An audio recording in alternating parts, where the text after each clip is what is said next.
जय हिंद साथियों, स्वागत है आप सभी का अपने YouTube चैनल अपना गुरुकुलम में। झारखंड जीके के आज के सेशन में हम लोग आगे बढ़ा रहे हैं उसी टॉपिक को जो टॉपिक हम लोग कंप्लीट कर रहे थे कि प्रमुख व्यक्तित्व। और प्रमुख व्यक्तित्व में हमने सबसे पहले जाना कि जनजातीय विद्रोह से जो संबंधित व्यक्तित्व थे उसके बारे में जाना। फिर हम लोगों ने जाना कि 1857 की क्रांति से जो संबंधित व्यक्ति थे उसके बारे में जाना। आज हम लोग जो शुरुआत करने जा रहे हैं वो करना कि झारखंड आंदोलन से संबंधित प्रमुख व्यक्तित्व यानी जो झारखंड आंदोलन में शामिल हुए थे, जिन्होंने सक्रिय भूमिका निभाई झारखंड को अलग करने के लिए। ठीक है, तो आज हम लोग उसके बारे में जानेंगे। अगर आप लोगों ने वो 2 वीडियो नहीं देखा है तो जाके प्लेलिस्ट में देख सकते हैं, सारा वीडियो अपलोड हो चुका है। और अगर इस चैनल में पहली बार विजिट कर रहे हैं तो रुक जाइए, पहले वीडियो को अंत तक देखिए, उसके बाद अच्छा लगेगा तो सब्सक्राइब कर लीजिएगा। आइए शुरुआत करते हैं। और हम लोग क्या जान रहे हैं कि झारखंड राज्य निर्माण आंदोलन से संबंध व्यक्तित्व यानी जिन्होंने झारखंड निर्माण में कुछ ना कुछ योगदान दिया था, उन्हीं के बारे में जानेंगे। तो इनमें जो सबसे पहला शख्स आते हैं वो है जे बार्थोलोमन। ठीक है, इनका नाम क्या था? जे बार्थोलोमन। एक अनाथ युवक था, ठीक है, अनाथ बच्चा था। चाईबासा में इनका जन्म हुआ था। ठीक है, याद रखिएगा। इन्होंने क्या किया था कि क्रिश्चियन स्टूडेंट ऑर्गेनाइजेशन के संस्थापक थे ये। ठीक है, तो यहाँ से देखिए, हम लोग चूँकि पढ़ते हैं एक टॉपिक को, लेकिन उससे बहुत सारा प्रश्न हम लोगों का कवर होता है। तो याद रखिएगा कि सभी चीज़ को बिल्कुल बहुत बारीकी से पढ़ना है। ठीक है, और हम लोग मेन चीज़ को पढ़ेंगे। अब जैसे कि जे बार्थोलोमन का बचपन कहाँ बीता था, ठीक है, ये कहाँ से डिग्री पास किए थे, ये सब इम्पोर्टेंट नहीं है। क्योंकि आप खुद भी देख सकिएगा कि जितने अगर आप प्रीवियस ईयर के क्वेश्चन पेपर को अगर उठाइएगा झारखंड का, तो आप कभी भी ये सब नहीं पाइएगा कि जे बार्थोलोमन की शिक्षा कहाँ से हुई थी या जे बार्थोलोमन ने मैट्रिक कहाँ से पास किया था। ये सब एग्जाम में कभी नहीं पूछा जाएगा। ठीक है, तो वो चीज़ हम लोगों को नहीं पढ़ना है, क्योंकि ऑलरेडी हम लोगों के दिमाग में बहुत ज़्यादा लोड है। फिजिकल को भी करना है और साथ ही साथ रिटर्न को भी कंप्लीट करना है। तो बहुत सारा लोड होने के बावजूद हम लोग क्या करेंगे कि काट के पढ़ेंगे। उतना ज़्यादा अननेसेसरी चीज़ को नहीं पढ़ना है। विद्वान बनना नहीं है हम लोगों को, एग्ज़ाम क्वालिफाई करना है, याद रखिएगा। तो अनाथ युवक था, चाईबासा में जन्म हुआ था। क्रिश्चियन स्टूडेंट ऑर्गेनाइजेशन जिसकी स्थापना 1912 में हुआ था, याद रखिएगा, उसके ये संस्थापक थे के जे बार्थोलोमन। 1915 में क्रिश्चियन स्टूडेंट ऑर्गेनाइजेशन से बहिष्कृत किए गए। सोचिए कि जिन्होंने उस चीज़ को बनाया, संस्थापक थे, उन्हीं को बहिष्कृत कर दिया गया। कब? 1915 में, 3 साल बाद, बनाने के 3 साल बाद। इनको एक सबसे इम्पोर्टेंट जो VBI है मेरे दृष्टिकोण से, और बहुत ज़्यादा याद रखिएगा कि मतलब इस सच में ये बहुत ज़्यादा इम्पोर्टेंट है, वो है कि झारखंड आंदोलन के ये पिता कहे जाते हैं। ये प्रश्न को बहुत बार रिपीट किया गया है, तो इस चीज़ को आप बहुत बारीकी से समझिएगा कि जे बार्थोलोमन को झारखंड आंदोलन के पिता कहे जाते थे। अब हमने बढ़े ककर में जुएल लकड़ा के बारे में जानबे। ठीक हो, ककर बारे में जानबे, जुएल लकड़ा के बारे में। तो चलिए जाना ये कि अगर जन्म जो मिले वो मुर्गू में मिले, याद रखिए, इसका जन्म कहाँ हुआ था? मुर्गू में हुआ था। और धर्म का किए रहे ईसाई धर्म ले। कौन धर्म? ईसाई धर्म, याद रखिए। जुएल लकड़ा के बारे में नहीं पढ़ रही है। जुएल लकड़ा के जन्म मुर्गू, रांची में, धर्म ईसाई है। और इसका जो मैंने वही बताया कि जो इम्पोर्टेंट फैक्ट है वही हम लोग जानेंगे। तो इसका जो इम्पोर्टेंट फैक्ट यही है, याद रखिएगा, कि छोटा नागपुर उन्नति समाज जिसका स्थापना 1915 में हुआ था। देखिए यहाँ से हम लोग क्या क्या क्लियर हो रहा है। छोटा नागपुर उन्नति समाज जिसकी स्थापना 1915 में हुआ था, उसके संस्थापक कौन थे? जुएल लकड़ा। ठीक है, याद रखिएगा, बोलिए ना, नहीं तो एग्जाम में बहुत दिक्कत हुई, तो बार बार वही कहा। उसके बाद नेक्स्ट हम लोग जानेंगे पद्मश्री। देखिए पद्मश्री इनको मिला था, और झारखंड के प्रथम आदिवासी, याद रखिएगा, ये झारखंड के पहले आदिवासी थे जिनको पद्मश्री अवार्ड से सम्मानित किया गया था। तो बहुत ज़्यादा इंपॉर्टेंट है, ये सब फैक्टर को याद करिएगा। और हम लोग जो मेन है एग्जाम में पूछा जा सकता है, हम लोग उसी चीज़ को पढ़ेंगे। इसका हम लोग को बचपन कहाँ बीता था, बचपन में ये आम खाते थे कि नहीं खाते थे, बचपन में ये क्रिकेट पसंद था, ये सब हम लोग जानेंगे नहीं, क्योंकि ये सब एग्जाम में कभी नहीं पूछेगा। तो आप इसका स्क्रीनशॉट लीजिए, हम लोग आगे बढ़ते हैं। और हम लोग आगे बढ़ते हैं और हम लोग नेक्स्ट जानते हैं। तो नेक्स्ट जो है वो है ठेबले उरांव। ठीक है, और हम लोग वही बात है कि हम लोग जो इम्पोर्टेंट फैक्ट रहेगा रिलेटेड उसी को जानने की कोशिश करेंगे। तो ठेबले उरांव का क्या था कि देखिए, जो छोटा नागपुर उन्नति समाज की स्थापना किया था जुएल लकड़ा ने, तो उनके ये सहयोगी थे, याद रखिएगा। ठीक है, कौन? ठेबले उरांव। और उससे भी इम्पोर्टेंट जो वो है कि किसान सभा जिसकी स्थापना 1930 में हुआ था, याद रखिएगा, किसान सभा जिसकी स्थापना 1930 में हुआ था, ये उसके संस्थापक थे, याद रखिएगा। इन्होंने ही, ठेबले उरांव ने ही किसान सभा का स्थापना किया था 1930 में। आगे बढ़ते हैं, हम लोग जानते हैं बेनीफेस लकड़ा के बारे में। इनका जन्म हुआ था डोबा गांव में, याद रखिएगा, डोबा गांव में हुआ था, कुड़ू थाना में पड़ता था वो गांव, डोबा गांव। और धर्म था ईसाई। इनका बेनीफेस लकड़ा का धर्म क्या था? ईसाई धर्म था। और इनका जो इम्पोर्टेंट फैक्ट जो याद रखने के एग्जाम में है, मतलब एग्जाम के दृष्टिकोण से जो याद रखने के लायक है वो है छोटा नागपुर कैथोलिक सभा। छोटा नागपुर कैथोलिक सभा 1933 ईस्वी में इसकी स्थापना किया था कौन? बेनिफेस लकड़ा ने। तो ये सब जो है बहुत ज़्यादा इंपॉर्टेंट है, क्योंकि एग्जाम में ज़्यादातर यही सब पूछे जाते हैं कि छोटा नागपुर कैथोलिक सभा इसकी स्थापना 1933 में थी, तो उसके संस्थापक कौन थे, यही सब ज़्यादा पूछा जाएगा। ठीक है, इसका धर्म वगैरह मेरे ख्याल से नहीं पूछा जाएगा, लेकिन थोड़ा बहुत हम लोग जान लेंगे, अलग बात है। लेकिन अब जो हम लोग पढ़ रहे हैं वो बहुत ज़्यादा इंपॉर्टेंट शख्सियत है, याद रखिएगा। जयपाल सिंह मुंडा, विनंद पाहन बचपन का नाम, उसके बाद ईसाई बनने के बाद नाम पड़ा ईश्वर दास, फिर बाद में इनके खूंटी के एक पुरोहित ने इनका नामांकन किया जयपाल सिंह मुंडा। तो बहुत मतलब कह सकते हैं कि बहुमुखी व्यक्ति, मतलब हुनर के धनी आदमी थे। इनके पास बहुत सारा था, ये राजनेता थे, अच्छे खिलाड़ी थे, और इन्हीं के बदौलत हम लोगों ने 1928 में जो हॉकी हुआ था, 9वां ओलंपिक हुआ था, याद रखिएगा 1928 में जो 9वां ओलंपिक हुआ था एम्स्टर्डम में, तो उनके ये स्वर्ण पदक जब हम लोगों ने जीता था हॉकी में, तो उनके ये हॉकी टीम के कप्तान थे जयपाल सिंह मुंडा।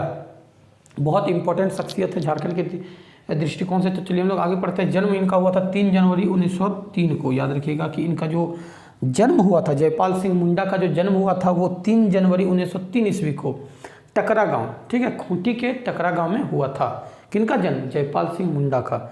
मुंडा परिवार में हुआ था, याद रखिएगा। मुंडा परिवार में देखिए मूल नाम विनंद पाहन, या वही जो मैंने बताया, ईसाई बनने के बाद ईश्वर दास। और जो इनका जयपाल सिंह मुंडा जो नामांकन हुआ था वो खूंटी के एक पुरोहित ने किया था। इनका नाम जयपाल सिंह मुंडा। देखिए 1928 में एम्स्टर्डम ओलंपिक में हुआ था, जो 9वां ओलंपिक हुआ था, याद रखिएगा। तो उसमें ये हॉकी टीम के कप्तान थे, और वो जो टीम हमारा जो इंडिया का टीम था वो पहला स्वर्ण पदक उन्होंने हॉकी में हासिल किया था। तो इस दृष्टिकोण से भी ये बहुत ज़्यादा इम्पोर्टेंट हो जाते हैं।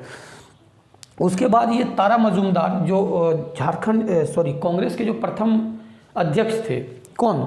व्योमेश चंद्र बनर्जी की बेटी से इन्होंने शादी किया। उनका नाम था तारा मजूमदार, से शादी किया।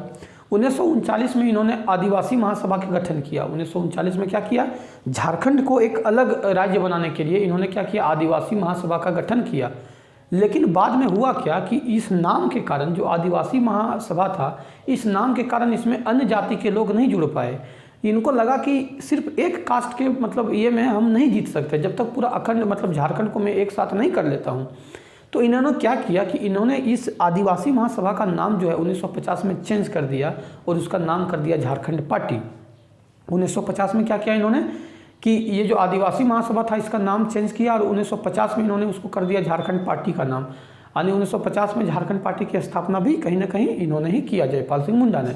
परिणाम भी उसका बहुत बेहतरीन आया कि 1963 में हुए चुनाव, 1952-53 में जो चुनाव हुए उनमें इन्होंने बहुत बेहतरीन परफॉर्मेंस किया, और बिहार के मुख्य विपक्षी दल के रूप में ये उभर कर आ गए। ठीक है, उस समय तो झारखंड नहीं था, उस समय तो बिहार ही था।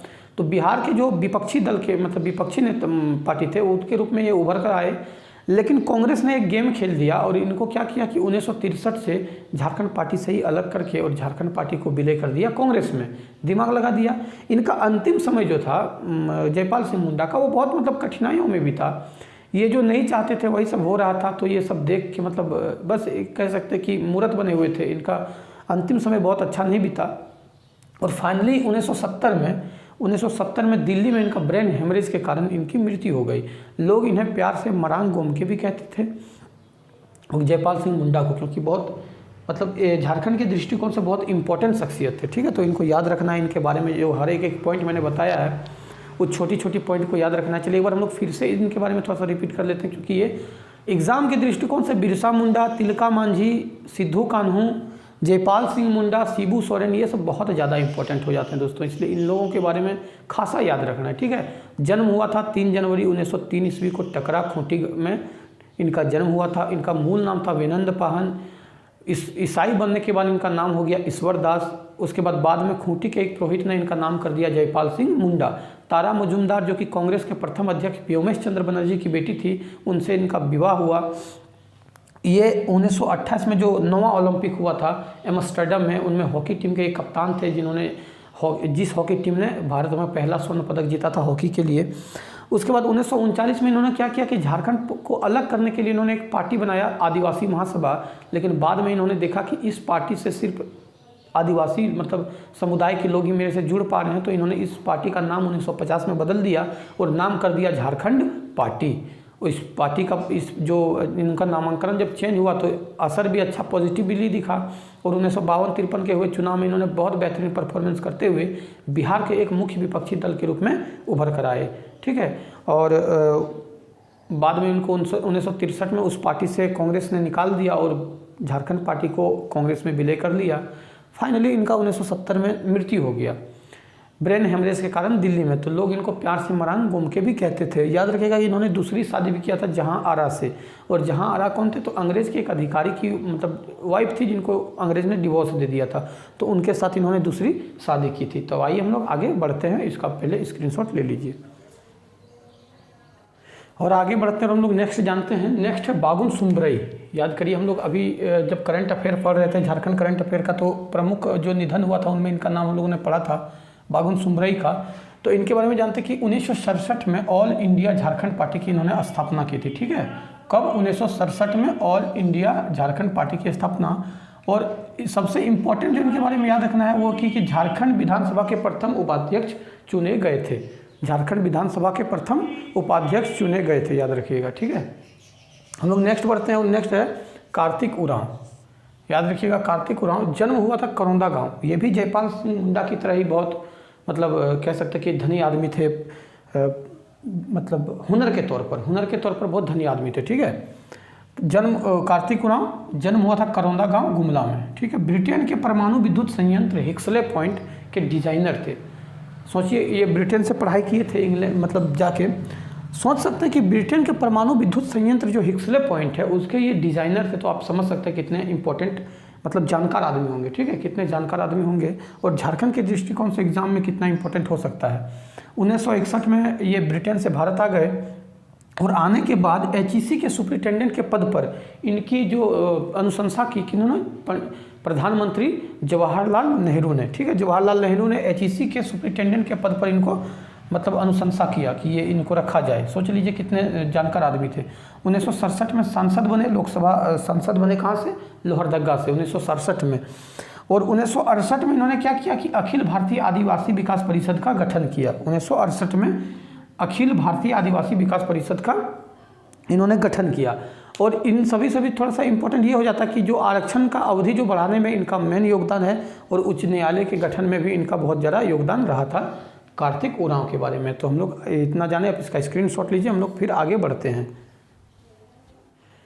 आइए हम लोग आगे बढ़ते हैं और आगे जो जानते हैं वो है विनोद बिहारी महतो। ठीक है, विनोद बिहारी महतो भी बहुत इंपॉर्टेंट शख्सियत थे झारखंड की आंदोलन के दृष्टिकोण से अगर देखिएगा। और विनोद बिहारी महतो का सबसे बड़ा खासियत था कि इन्होंने आदिवासी जो आंदोलन चल रहा था, मतलब झारखंड का एक प्रकार से जो आंदोलन चल रहा था वो सिर्फ आदिवासी तक ही सीमित हो गया था।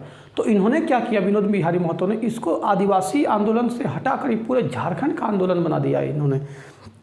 और पृथक जो झारखंड पृथक करने में इन्होंने बहुत महत्वपूर्ण भूमिका निभाया। ठीक है, इनके बारे में लोग जानते हैं कि इन्होंने कुर्मी समाज में एक कुप्रथा फैल गया था जिसको इन्होंने शिवाजी मिटाने के लिए 1969 में शिवाजी समाज की स्थापना की, याद रखिएगा। ठीक है, और सबसे इम्पॉर्टेंट 1973 में जो JMM पार्टी झारखंड मुक्ति मोर्चा जिनकी भी सरकार चल रही है, इनके पार्टी का गठन इन्होंने किया था और प्रथम अध्यक्ष बने थे। JMM के प्रथम अध्यक्ष विनोद बिहारी महतो बने थे और पार्टी का गठन कब हुआ था? 1973 में। किसका? झारखंड मुक्ति मोर्चा पार्टी का।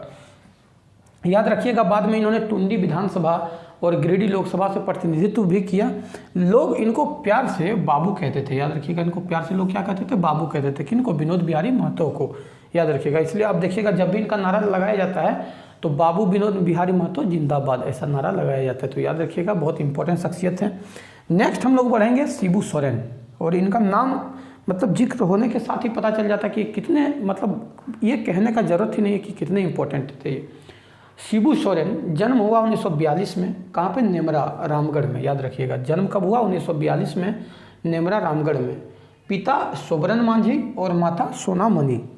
अभी आप लोगों ने देखा होगा जब मैं करंट अफेयर आप लोगों को पढ़ा रहा था तो वहाँ पर मैंने एक योजना बताया था आपको लोगों को कि जो बताया था कि सोना सोबरन धोती साड़ी योजना। ठीक है, जो 10 रुपये में BPL परिवारों को साल में 2 बार लुंगी और धोती दिया जाता। तो देखिए इन अपने जो हेमंत सोरेन जी ने अपने दादा और दादी के नाम पर इन्होंने उस का नाम दिया है कि सोना सुवर्ण धोती साड़ी योजना, याद रखिएगा। और अगर इनका मूल नाम देखा जाए तो शिव चरण लाल मांझी था। शिबू सोरेन का जो मूल नाम था वो क्या था? शिव लाल चरण मांझी, शिव चरण लाल मांझी, ठीक है। जयपाल सिंह मुंडा के निधन के बाद, जब जयपाल सिंह मुंडा का 1970 में निधन हो गया, तो इन्होंने उसके बाद झारखंड अलग करने का कमान संभाला। और ये बहुत मतलब कह सकते हैं कि एक तत्परता के साथ, अपनी लगन के साथ, पूरी डेडिकेशन के साथ इन्होंने झारखंड राज्य को अलग करने के लिए लगे रहे। उसी दरमियान इन्होंने क्या किया? 1970 में सोनोत संथाल समाज की स्थापना की। और सोनोत का मतलब होता है शुद्ध, याद रखिएगा, सोनोत का मतलब शुद्ध होता है। 1970 में सोनोत संथाल समाज की स्थापना की इन्होंने। ये भी प्रश्न बहुत बार पूछा जाता है। 1973 में जब जेएमएम पार्टी का गठन किया गया, जब विनोद बिहारी महतो और शिबू सोरेन और ए.के. रॉय, ये 3 मिलकर जेएमएम पार्टी का गठन किए थे, तो उसमें विनोद बिहारी महतो अध्यक्ष बने थे और जो शिबू सोरेन थे जेएमएम पार्टी के महासचिव बने थे, याद रखिएगा। और 1978 में इन्होंने एक अभियान चलाया था, जंगल काटो अभियान, ठीक है, जंगल काटो अभियान उन्होंने चलाया था। और बहुत इंपॉर्टेंट शख्सियत है, इनके बारे में हम लोग और भी डिटेल के साथ पहले बाद में पढ़ेंगे। जब हम लोग इंपॉर्टेंट शख्सियत के बारे में पढ़ेंगे तो वहाँ इनका फिर से बार हम लोग जिक्र करेंगे। और वहाँ पर हम लोग 2-4 और जिक्र करेंगे जो इंपॉर्टेंट, जैसे बाबूलाल मरांडी हो जाएंगे, उस वहाँ पे शिबू सोरेन हो जाएगा, मधु कोड़ा, अर्जुन मुंडा, जो मुख्यमंत्री बने, हम लोग सबके बारे में जानेंगे। लेकिन यहाँ भी हम लोग जान लेते हैं कि 1978 में इन्होंने क्या किया था कि जंगल काटो अभियान चलाया था। 1955 में झारखंड स्वायत्ता परिषद, जिसको जैक कहा जाता है, ठीक है, झारखंड एरिया ऑटोनोमस कमिटी, जिसको झारखंड क्षेत्रीय स्वायत्ता परिषद भी कहा जाता है, 1995 में वे इनको अध्यक्ष बनाया गया। उसके बाद पहली बार जब झारखंड अलग हो गया 15 नवंबर 2000 ईस्वी को, तो ये 27 अगस्त 2008 को पहली बार मुख्यमंत्री बने। कौन? शिबू सोरेन। इनको लोग दिशोम गुरु भी कहते थे, 10 दिशाओं के गुरु। और इनको केबी सक्सेना, बिहार के एक नेता थे केबी सक्सेना, इनको गुरुजी, उन्हीं ने इनको संज्ञा दी थी गुरुजी का। तो हम लोग बाद में भी पढ़ेंगे, लेकिन यहाँ भी आप लोग इंपॉर्टेंट पढ़ लीजिएगा, इसका स्क्रीनशॉट लीजिए। हम लोग आगे बढ़ते हैं और आगे बढ़ते हम लोग नेक्स्ट जानते हैं। नेक्स्ट है अरुण कुमार रॉय, और इनका नाम जो शॉर्ट में इनको कहा जाता था ए.के. रॉय, याद रखिएगा, बहुत इंपॉर्टेंट ये भी हैं। झारखंड मुक्ति मोर्चा के जब पार्टी का गठन हुआ था झारखंड मुक्ति मोर्चा का, तो ये भी उनके सहयोगी रहे थे। इनका जन्म जो हुआ था सपूरा गांव में हुआ था, ठीक है, सपूरा गांव जो कि बांग्लादेश में पड़ता था। ये सिंदरी कारखाना जो है, सिंदरी उर्वरक कारखाना में ये एक इंजीनियर के पद पर कार्यरत करते थे। उसके बाद उन्होंने वहाँ से इस्तीफा दिया और वहाँ के लोगों को इकट्ठा करने की शुरुआत की। बाद में ये आंदोलन से जुड़ गए, झारखंड आंदोलन से ये जुड़ गए और 1971 में मार्क्सवादी समन्वय समिति की स्थापना की, ठीक है। 1971 में क्या किया इन्होंने? ए.के. रॉय ने मार्क्सवादी समन्वय समिति की स्थापना की। जेएमएम के गठन में सहयोगी थे और सिंदरी से ये विधायक भी रहे और बाद में धनबाद से सांसद भी चुने गए थे। ए.के. रॉय झारखंड आंदोलन में अग्रणी नेता माने जाते थे। उसके बाद हम लोग बात करेंगे निर्मल महतो की। निर्मल महतो भी जो थे वो झारखंड आंदोलन के अग्रणी नेता में से एक थे। इनका जो मतलब ये 1984 में जेएमएम के अध्यक्ष चुने गए थे, झारखंड मुक्ति मोर्चा के 1984 में अध्यक्ष चुने गए। 1987 में इनकी हत्या कर दी गई। आप जब हजारीबाग जाएंगे तो हजारीबाग पटना मुख्य मार्ग के बगल में एक पार्क है, शहीद निर्मल महतो पार्क, इन्हीं के याद में बनाया गया है, ठीक है। तो इतना जो आज हम लोगों ने देखा, ये था झारखंड राज्य निर्माण आंदोलन के से संबंध व्यक्तित्व के बारे में हम लोगों ने जाना। आज फिर नेक्स्ट हम लोग अब विविध में चैप्टर शुरू करेंगे। हम लोगों को यहाँ पर प्रमुख व्यक्तित्व समाप्त होता है और ये हम लोगों ने अच्छे से पढ़ा। ये बहुत इंपॉर्टेंट टॉपिक है, इसको आप लोग याद रखिएगा। तो आज के लिए इतना ही दोस्तों। अगर मेरा वीडियो अच्छा लग रहा है तो सब्सक्राइब करिए, लाइक करिए, शेयर करिए। वीडियो को अंत तक देखने के लिए धन्यवाद। जय हिंद साथियों।